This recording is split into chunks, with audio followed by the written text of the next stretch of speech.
Hello guys, and thank you for joining us. Today we have the Panasonic GH5 and we're going to be going over a couple of vignette tests with the Sigma 18-35mm f1.8.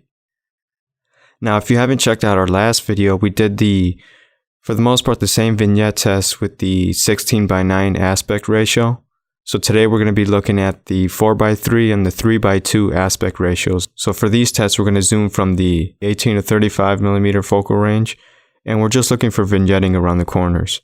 Once we have some snapshots, we're going to examine them more closely on the computer for you guys to get a feel for what those results look like up close. Now from our last vignette test video, we did find the 5-axis image stabilization does affect vignetting. So to start out with these tests, I'm going to disable that feature, and I will re-enable the feature and show you the results once we look at the photos more closely. And now let's go ahead and enable the 4:3 aspect ratio. And set at 18mm, you can see that vignetting is fairly pronounced around the corners. And now at 20mm, that vignetting is slightly reduced, but it's still pretty strong. So take a photo there. Now at 24mm, that vignetting does begin to dissipate, but it's hardly noticeable. So we're going to take another snapshot. Now at 28mm, the vignetting is less, but still fairly strong. So we're going to continue and take a snapshot at 35mm, and as you can see, this is as good as it's going to get. So now let's take a quick look at these photos on the computer.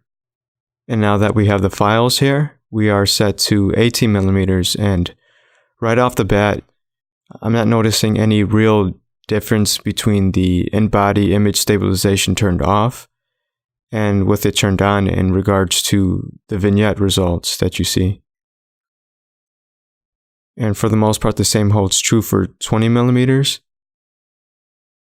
And it isn't until 24mm that you really start to notice that vignetting, begin to disappear around the corners. Now with the in-body image stabilization turned on, that helps to cut some of it out, but it's really nothing. I'm not noticing any major difference. Now around 28mm, you can see it doing a better job.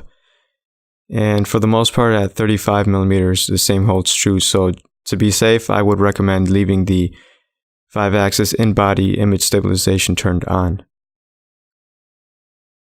And in the menu, let's dive into the next option and set the aspect ratio to 3:2. And set at 18mm, you can see that vignetting is less than the 4:3 aspect ratio. So let's take a snapshot. And at 20mm, that vignetting is less, but still there. So I'm going to take another photo. And now at 24mm, you really begin to see that vignetting start to disappear, more so than in the 4:3 aspect ratio. So take another snapshot, and at 28mm, the vignetting is less noticeable. And continuing to 35mm, we're going to take a quick snapshot, and let's head over to the computer and take a quick look.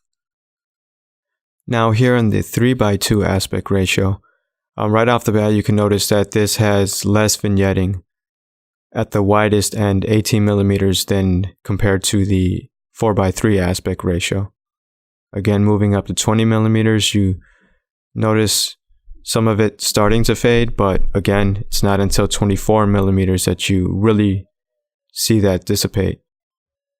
Now, at 28mm, you can notice that in-body image stabilization cutting out the vignetting a little bit more.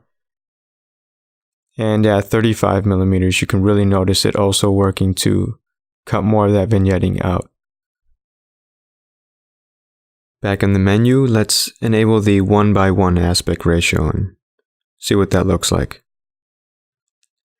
As you can see, there's really no vignetting, and that's to be expected. I mean, this aspect ratio does not utilize the entire sensor. I mean, most of the sensor is being used vertically, but horizontally, you're cutting off a lot of resolution. And set at 18mm, so let's take a snapshot here. Zooming into 20mm, and there's really no change. Take a snapshot of that. Taking a photo again at 24mm, really no change. And at 28 and 35 millimeters, there's really no change in vignetting. So let's head over to the computer and take a closer look at these. Now in the 1:1 aspect ratio, starting out here at 18 millimeters, you hardly notice any change with the built-in 5-axis image stabilization turned on. You don't really notice any vignetting throughout the entire focal range. So, and this stays fairly consistent and continues from 20 millimeters all the way through to 35 millimeters. So just to do a recap, we experienced the most amount of vignetting in the 4:3 aspect ratio. I would have to recommend the 3:2 aspect ratio. If you zoom in to about 24 millimeters and up, that should help to eliminate most, if not all of that vignetting. And also keep in mind, it's best to keep the in-body 5-axis image stabilization on, just to help crop out some of that vignetting. Now, if you have any questions or comments, please leave those below. We will be shooting a part 2 to this video, testing out the 6K and 4K photo modes, so keep an eye out for that one.